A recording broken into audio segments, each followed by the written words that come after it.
Welcome to this next installment of Best in Boston. We're going to check out some really cool romantic vibe restaurants in the Boston area. First stop is going to be right here, Oleana. This is in Cambridge, and our second place is going to also be in Cambridge, Cicada Cafe, and we're also going to be having dinner time there. Really excited to have two very different food experiences. We'll see you guys shortly inside.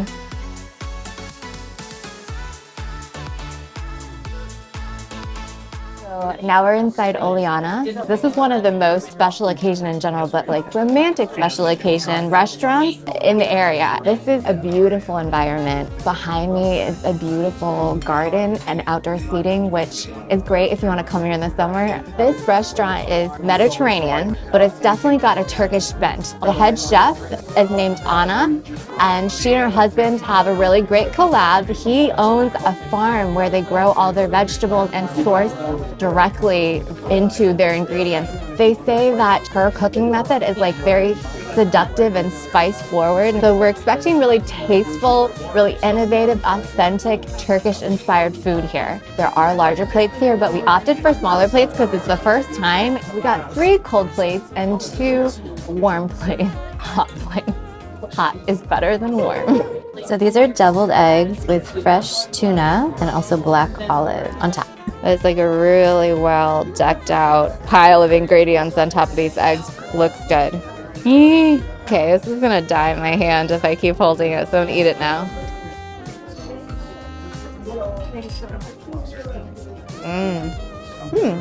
I've had standard deviled eggs. This is a novel twist on deviled eggs. It's like a really authentic, fresh tuna salad flavor. You know, the kind of salad where they mush it all and you need to eat it to figure out what kind of salad it is. They add a really nice touch with the herb on top. And then I think olive.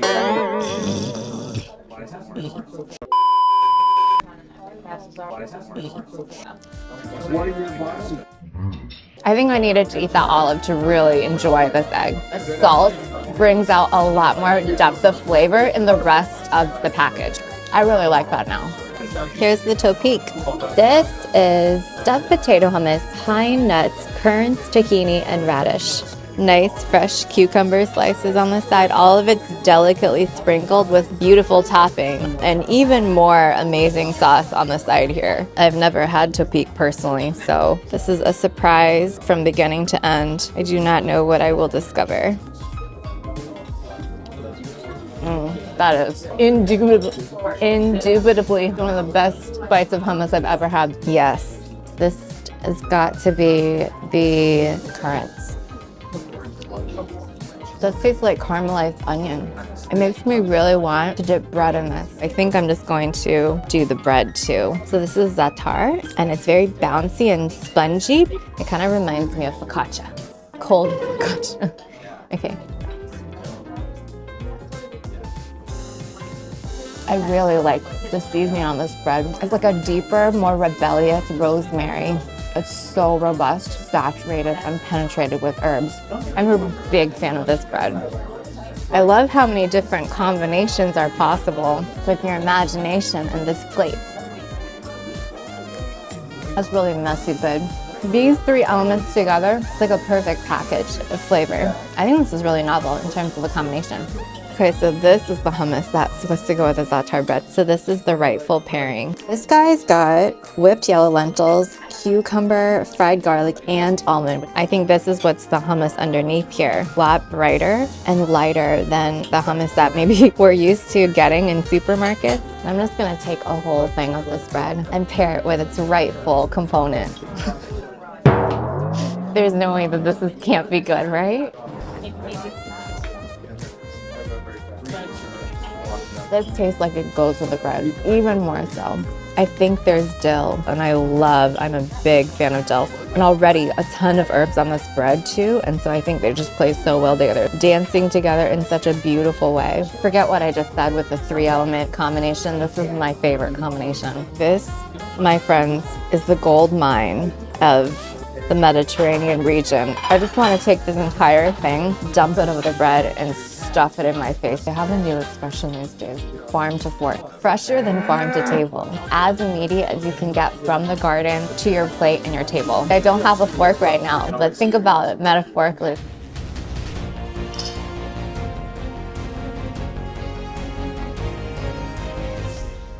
Farm to fork. So this is the moussaka, and I've had moussaka at a Greek restaurant and tried to make it at home, but never in a format like this. It's a lot crispier and more fried than I'm used to. Looks like there's that typical cream that moussaka has, like very layered down there. And I think the lamb is down here, obscured by the cream. I don't know how expert I'm gonna be when deconstructing this beautifully constructed moussaka. You know what? I'm scared.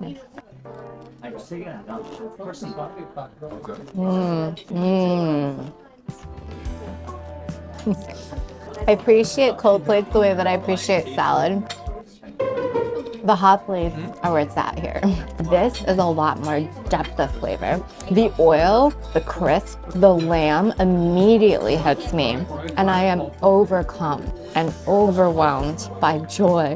Bruh. But you know what? I think the cold appetizers really did their job. They appetized me and prepared me in my palate. Not only is there more char, This is like clay pot rice in Asia, completely fried over. crispy pot texture. It can easily get overdone. It can taste overcharred. It can taste burnt. It almost honestly looks burnt, but it's a wonderful flavor when you get that plus the lamb. I'm so much more excited about this one. I can just presently tell how different I feel emotionally. This is my favorite so far, if you haven't been able to tell. And this makes me want to eat another Brussels sprout, which has never happened before. This one's quite artistically constructed. A lot of the plate is still open concept. This is the Sultan's Delight. Tamarind beef, smoky eggplant puree, and basil. Very tender in how it looks here. Take a little bit of seasoning along with it.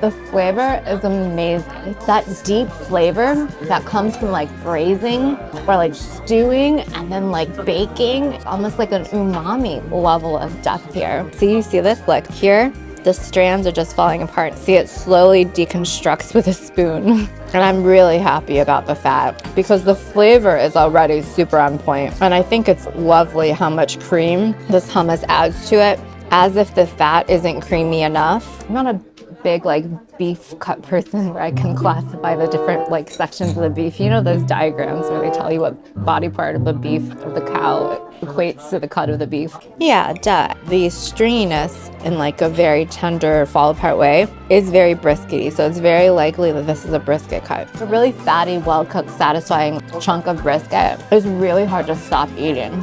Like right now what I'm doing. Both of the hot dishes, by far, miles and miles, my favorite. Most people, when they think of Mediterranean cuisine, will think of like hummus or cucumber and dill, where it's light, vegetal. But the meat dishes here, they do them really, really well. I think they're more surprising. It's not what you expect when you come in. That is much bigger than a small plate. So this is like a must-get on the menu, baked Alaska. Macaroon, torched meringue. The bottom caramelized, really tantalizing sauce is passion fruit caramel. This looks like a statue of, I don't know, like rustic chiseled delight. It's like an amusement attraction. I'm just like scooping up a little bit of the sauce just to evaluate the viscosity of the sauce. You see that?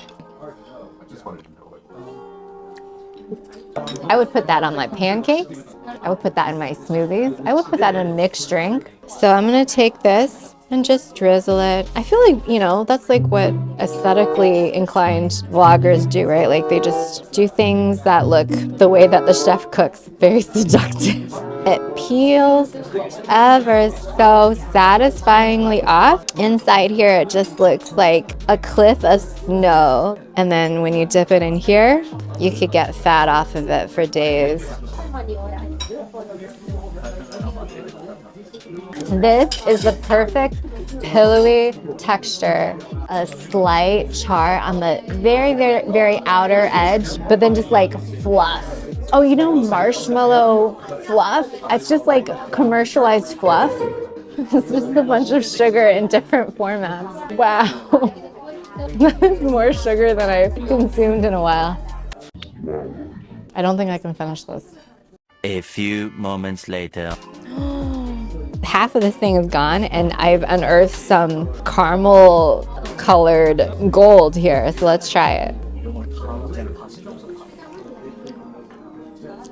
I think apparently it's coconut ice cream. It tastes like caramel ice cream. Like really, really good. Best caramel ice cream that I've never had. And I bet it'd be really good with this passion fruit caramel.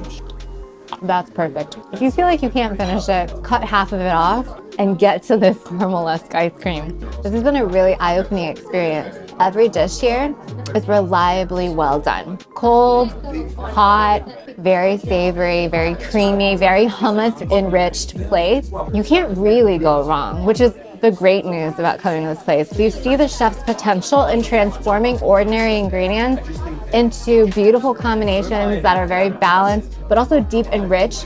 And if you are a carnivore or an omnivore, meat filled. There's such a spectrum of light to rich. So if you have a date night, if you have a graduation, if you have a party, an anniversary, highly recommend this.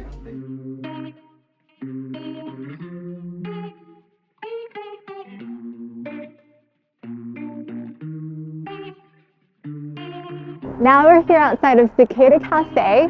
My friends describe Cicada as many, many, many things. A cafe, people come here to study, chill. You order at the counter here. So it's truly a chill vibe, like your hipster friend's living room. But at night, I've heard it described as one of the sexiest places for a date night. And so in line of our romantic theme, we're gonna go check it out and have a few plates for dinner.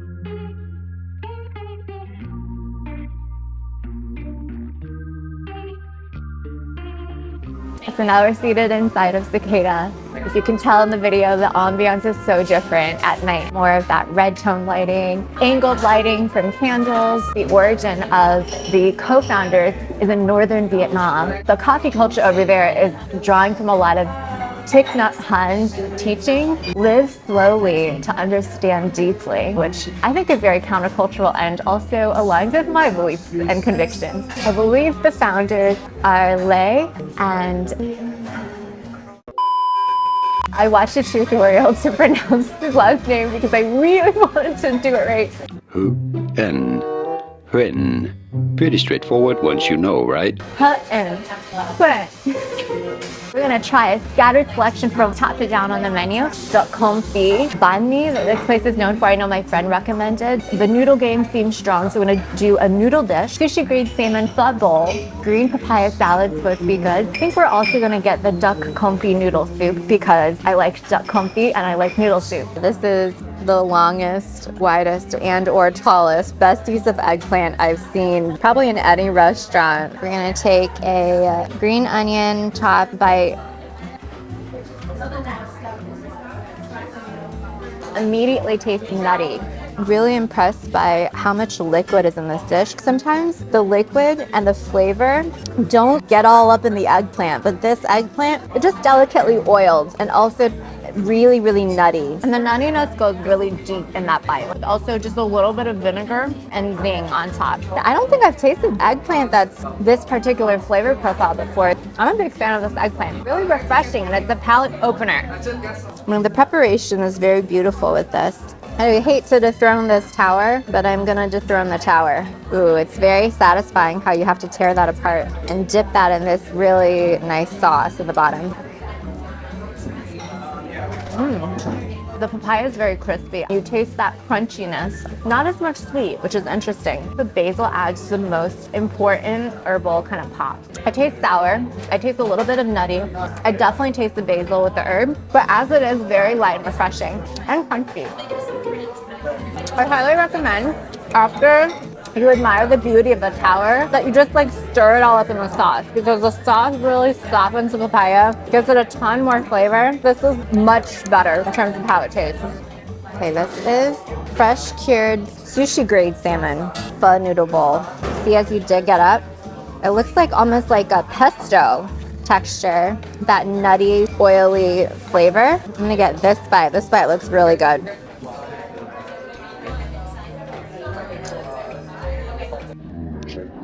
That's my favorite so far. That was really good. The noodle texture here is super springy and satisfying. You don't want these noodles to be al dente. You want them to be very soft and springy. For me, it reminds me of like the mung bean noodles or like sweet potato noodles. It's beautiful and it's a really amazing flavor. There's depth and there's spice and there's nuttiness.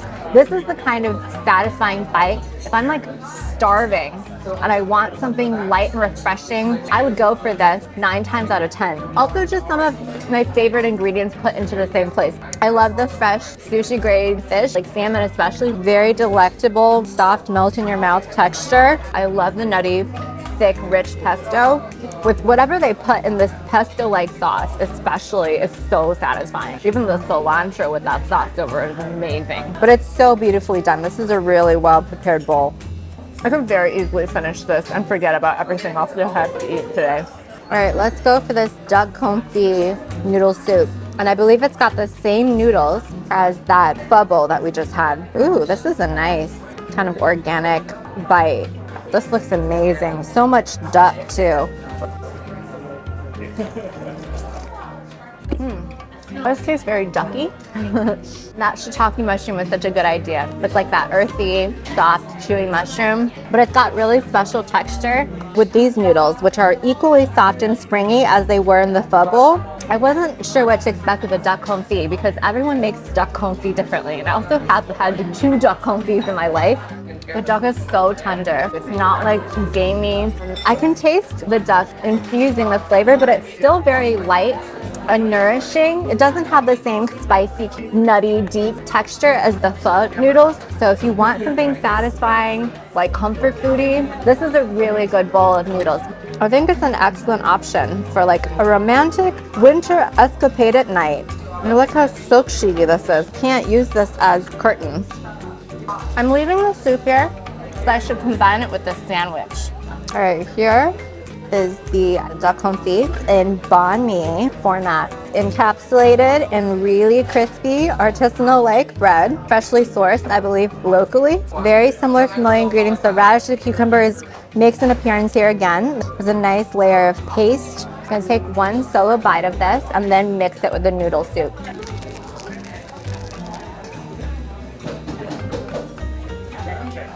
It's definitely sufficiently flavorful. I taste decent amount of saltiness, just concentrated saltiness. Thank goodness the bread isn't salted. And also there's a lot of fresh vegetables that offset that. So let's see what it tastes like with the soup. We're just gonna dunk it in the soup. I don't think it'll damage it because it's very, very hearty and the bread is very crispy.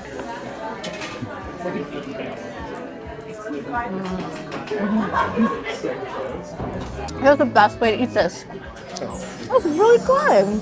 The soup Balances out a ton more. You can taste a lot more interesting flavor from the sandwich. And then the soup tastes better because it tastes like spicier and oilier. I really like soup and sandwich combinations because soup is not crispy. Soup is not crunchy. Soup does not have bread. But like,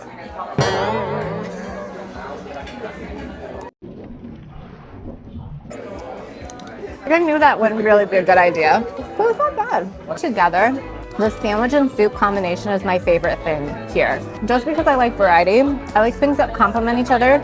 I like smart decision making. I almost didn't make this very smart decision. I was trying to decide between carbs, like do I do bread or do I do noodles? And I feel like I associate Vietnamese cuisine with pho, right? Soup noodles. And duck in soup noodles is like paradise. The fact that these are both duck items really helps the flavor feel more unified. If you're like a novelty person like I am, getting even 2 of any of these dishes, whether you want 2 apps or 2 mains, is just super satisfying. And if you want one bowl, I would highly recommend any variation of the pho noodle bowl. Definitely opt for the sushi grade salmon over the baked version because there's just like a freshness, a light character that you can absorb a lot more sauce with. I also love that they top all of their bowls with fresh herbs and some version of nuts. And the mains are pretty hearty, so you won't be hungry and sad, because a lot of times when you go to romantic restaurants that are like really attractive, you get like a little thing of like mustard, or like you get like a 5 croutons on the side, and it feels like you're gonna go home and eat trash spaghetti or ramen like Maruchan just so you can fill up again. But here I feel like it's very satisfying and hearty, and you can get your money and your stomach's worth on top of the novelty, on top of the freshness, on top of the character and the culture. So I think this is a very must-try, hole-in-the-wall, fun ambient experience, and I'm so glad I got to try it. But we're officially done with our next installment in Best of Boston with romantic restaurants, Oleana and Cicada Cafe. Just gonna wait for this bus to pass.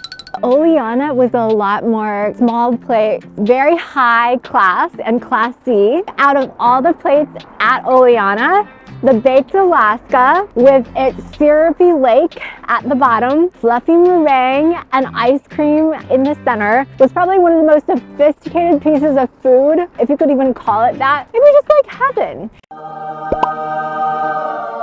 I was thinking about it for days after eating it. The rest of them, after sleeping on it, sitting on it, meditating on it, are a little bit more pricey. I think there are quite a few restaurants that you can get really similar quality, really similar cultural experience and novelty for a little less.